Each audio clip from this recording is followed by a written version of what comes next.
Welcome back to part 2 of what I call the Don Gill Years. I'm Charles Galda, President of Vision New England, and your host for the Church in Action.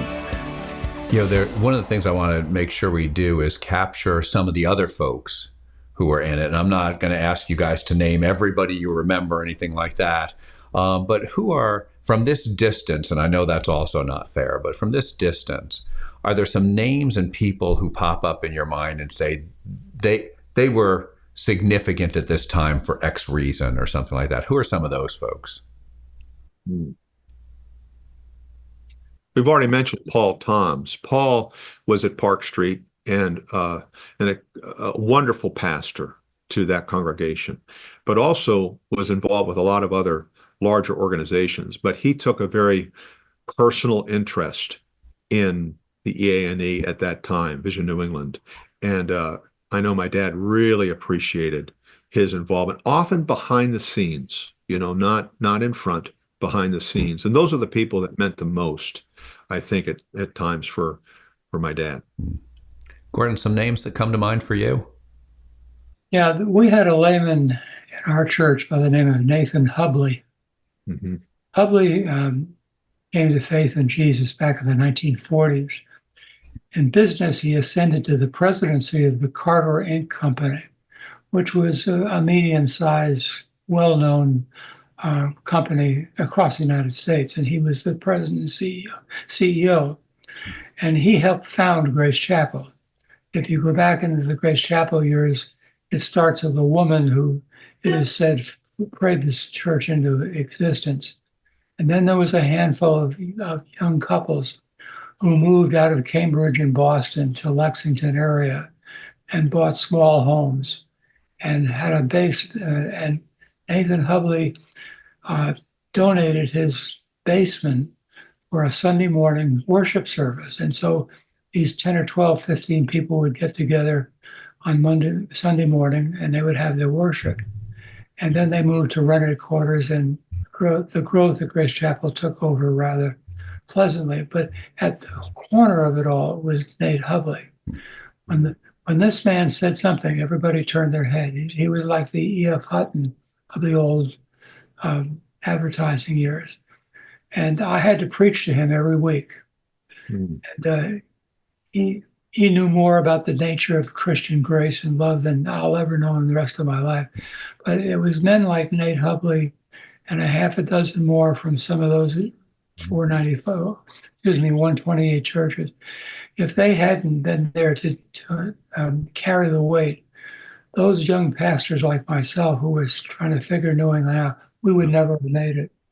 But Hubley was there all the time to make sure that God was speaking into us and through us. Yeah. And you have several other men and women like that after the years. I think I concur. First, we salute the lay people who really rose to the challenge, had the vision, and really supported ministers and ministries throughout New England. I know there was also other organizational leaders like Doug Hall and Judy Hall from Emmanuel Gospel, they were just in their early years too. And Dad really connected with Doug, and they would have many conversations together. I remember they went to a significant lecture down over at MIT, and it was one of those, it was Forrester, I think, who was talking about systems management, and both of them just went crazy. Only those two would go crazy, but they just had a great relationship. And even Sol Vadrine, who is kind of the patriarch of the Haitian ministry and pastors that is not only still living, but thriving. Saul, whenever I see him, Saul just lights up because he remembers the time he came to the office at 6th floor of Tremont Temple, and he didn't know what to do or where to go. And Dad was the one who just connected him with Doug. And today there are hundreds of Haitian pastors in the greater Boston area. And that was just those connections. And those were significant to my dad. That built trust. And what he's doing. And then a very different kind of, and it's not a person. You know how Time Magazine has Person of the Year and then sometimes Persons of the Year? Yeah. I would say places like Park Street with its strong student and young adult ministry, my dad had more people who stepped out of college and worked at the 6th floor of Tremont Temple for many years. And I could name a few, from Kevin to just kind of, and over the years, in fact, many are still in ministry throughout New England. But it was that core of people that had a vision for ministry, and took a few years, sort of like a 5th year or whatever, to kind of look and be exposed to the larger picture of what God was doing. And they would plug in and work there. So it wasn't, but those people would be unnoticed pretty much. But Dad had a relationship with them because and they were very supportive over the time. To some sense, the Christianity of the 40s, 50s, and early 60s was a very individualistic faith. It was, each man, each woman for themselves. When your dad came, there was a turnover going on, and it needed a person who understood relationships. Yeah. I think in those first years, he was the right guy to be there to put people together. And I wonder if it would have worked 10 years before. Yeah. Good point. For such a time, that's yeah. And some things are, Charles, are coming kind of full circle. What he began to do was to do seminars that just help people. That wasn't happening. Okay. And part of that was because there was a kind of a total reversal of emphasis, and that is, for the history of EANE, it had been pretty much the organization that was supporting larger evangelistic works, from crusades down through the years, from Moody all the way to Billy Graham and everything in between, or Child Evangelism Fellowship, or other movements, what we would know as parachurch, but today we like to call them movements. And so but these were not necessarily, in the church. It was kind of, let's get the church to do this or that. And what they had early on, there was one of the staff people, they were having one of their staff discussions, and Dad would often say, they just stopped at one point. He says, we're called the Evangelistic Association. I guess we're supposed to know how to do evangelism. And it was at that moment that it dawned on them that it's the people of God who need to do evangelism. They're in the church. Mm. Let's help the church become the church. Yep. We don't need to just do the evangelism. We need to help, So they started, and one of the things they started to do, Congress, but what was seminars, and the first one, this is where it's full circle, was the discipleship seminar. Hmm. And they just pulled in somebody from California and from New England, and they started to do a discipleship to say, how in the church do we see people being raised up, making disciples, making more disciples, reaching people for Christ? And so there was that was just the first kind of where they put the boat in the water.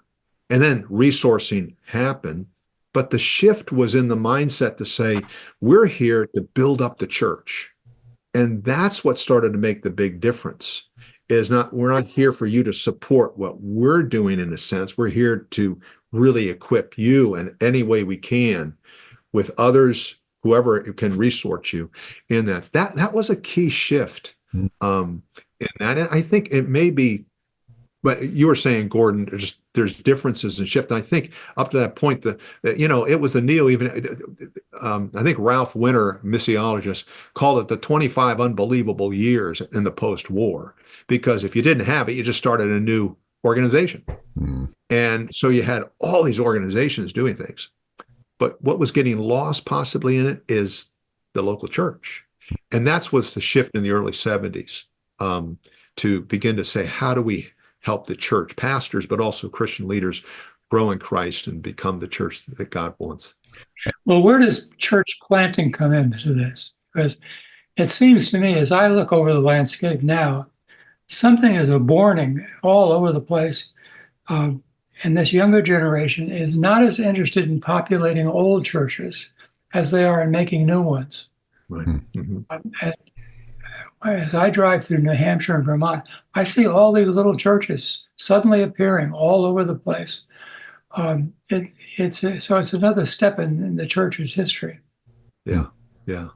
In the 70s, I think one of the first things that happened, there were obviously some church planting going on, but it's really when our good brothers and sisters from the Baptist came up, and the Southern Baptists planted a ministry here and said, we want to do some church planting. That's where you started to hear for the first time kind of an intentionality to church planting, not just the classic New England divide the church. That's how we've done church planting all of our years, right?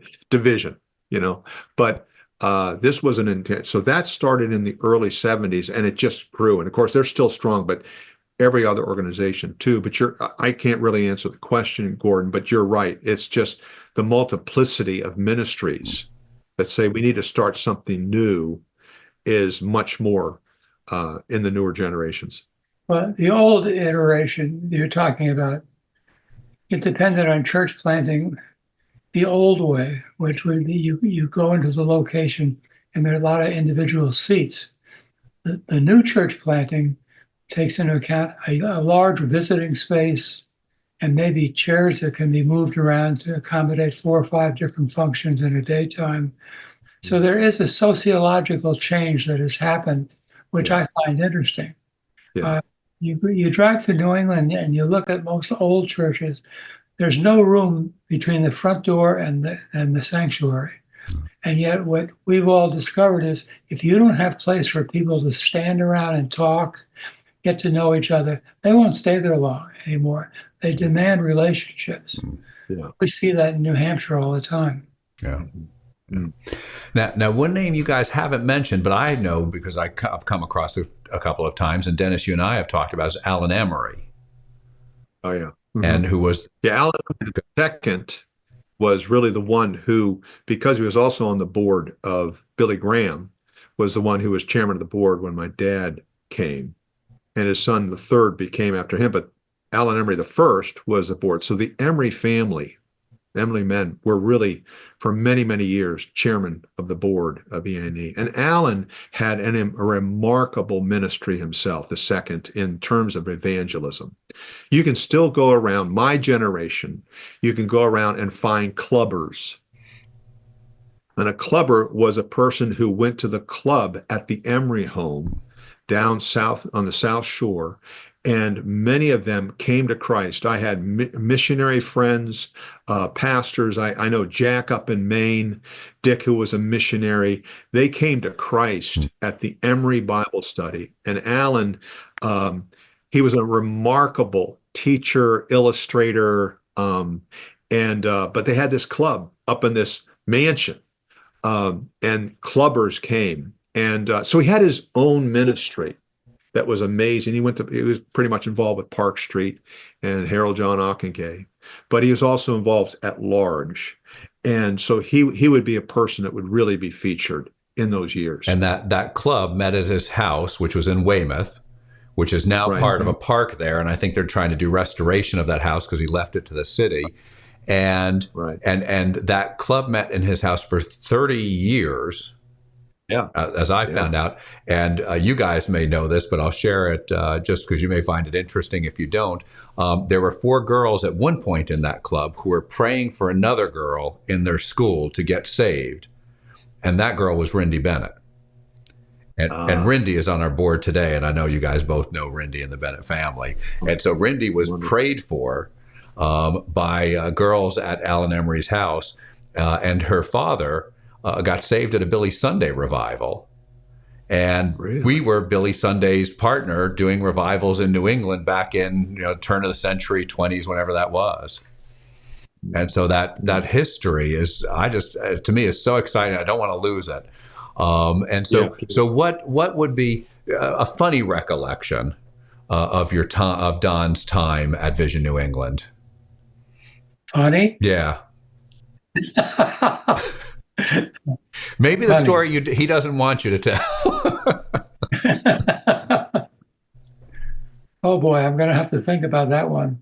Yeah, nothing's really coming to mind, Charles. I'm sure there are. Yeah. Just nothing's really jumping at this point.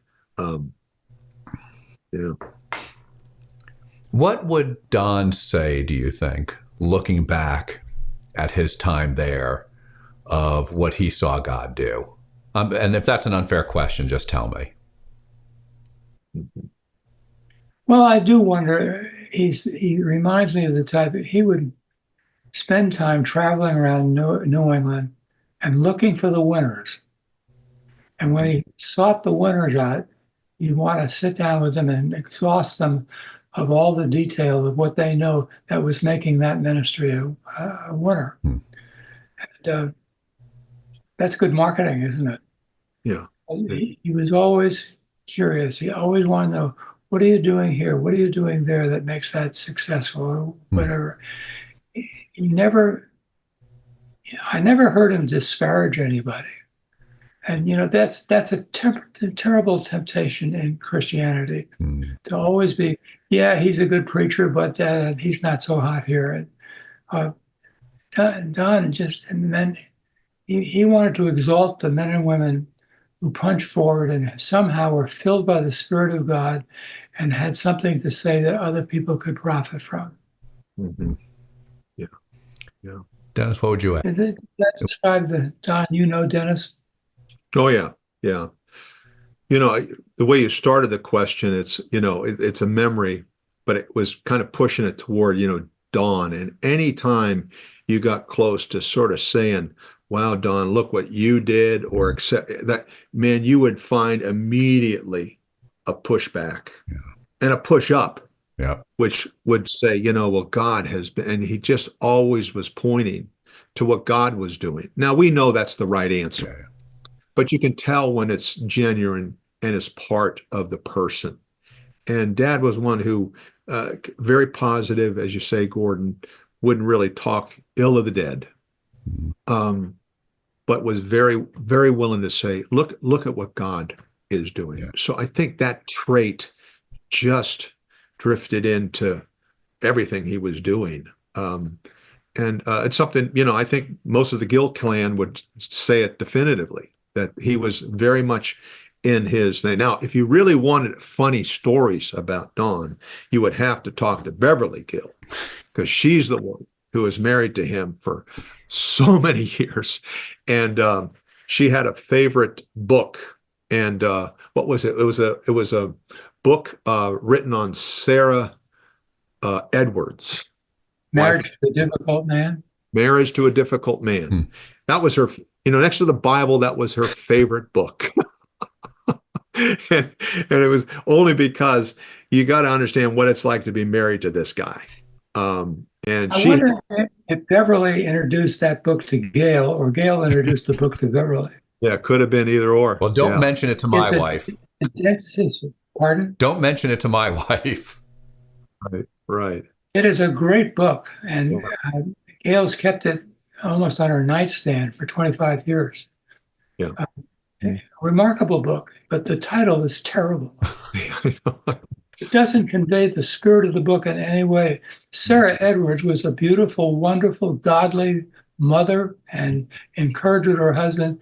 And to emphasize the difficult man, it's just that Gail had a long correspondence with the publishers trying to convince them to retitle that book, which they never did.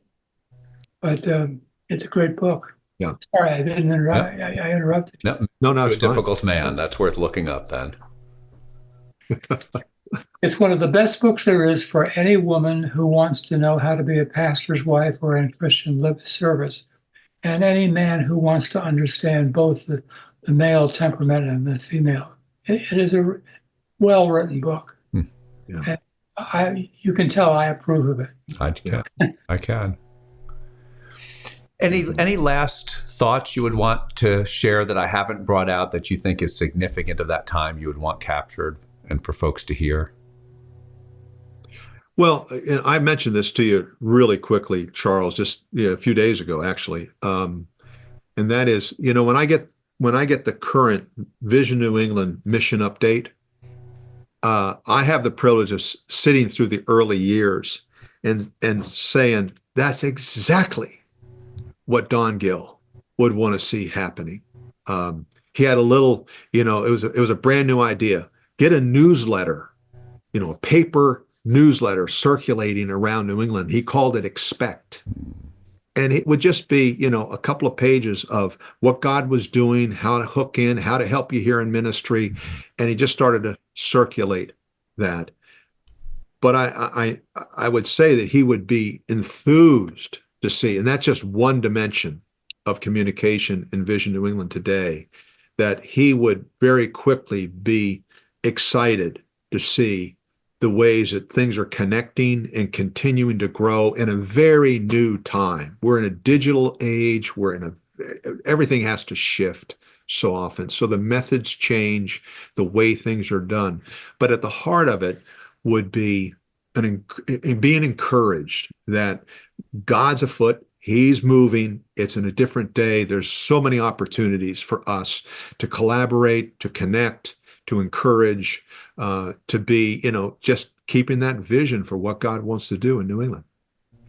So back to you, really, Charles. Thanks. You'd be very encouraged. That's great. I don't want to sign off without mentioning what to me, in my years and in my sensitivities, was one of the most important things that ever happened. And that is the Sturbridge Conference of 1970, whatever it was. Yeah. 450 people were invited and showed. And Dick Halverson was there, I think Leighton Ford. And I'm wondering if Paul Reese didn't make it to that one.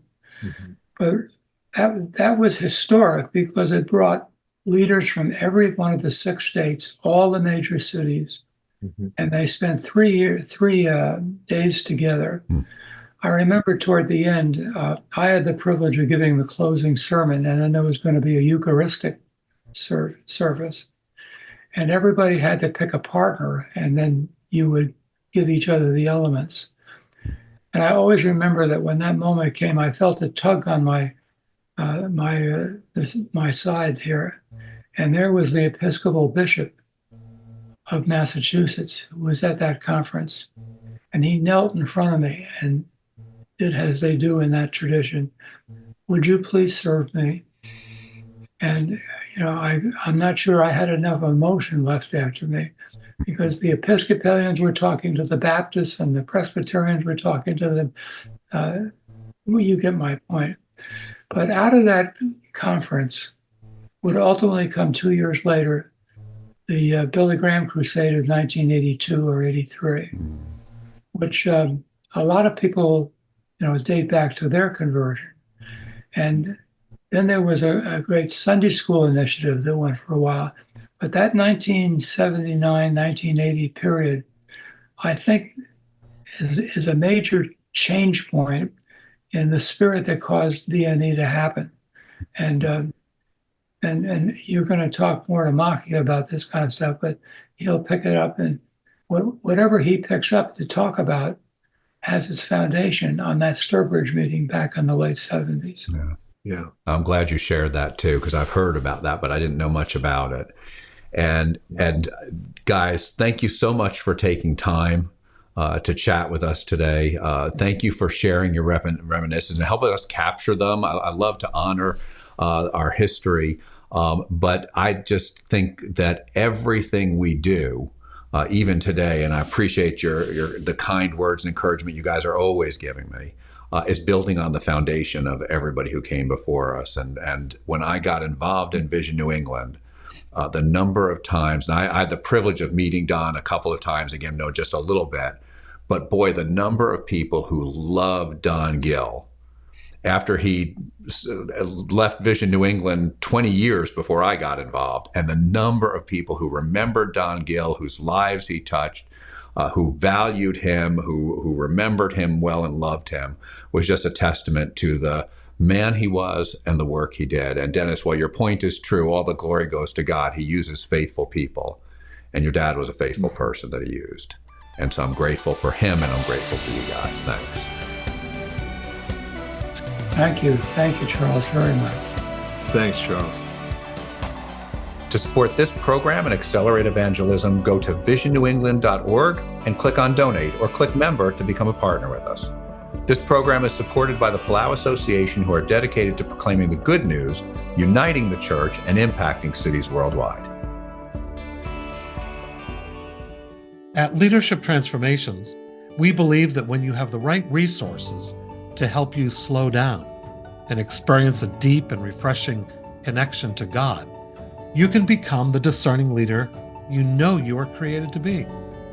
Friends, Steve Macchia here, and I have a free gift for your soul. It's called Pathways. Pathways is our weekly email aimed at offering you soul-nourishing content for the journey. It contains readings, prayers, spiritual practices, a link to the Discerning Leader podcast, as well as information about all of our upcoming soul care retreats, workshops, and online offerings. So head on over to leadershiptransformations.org today and sign up for this free resource. It will help you slow down and be more. God bless you, friends.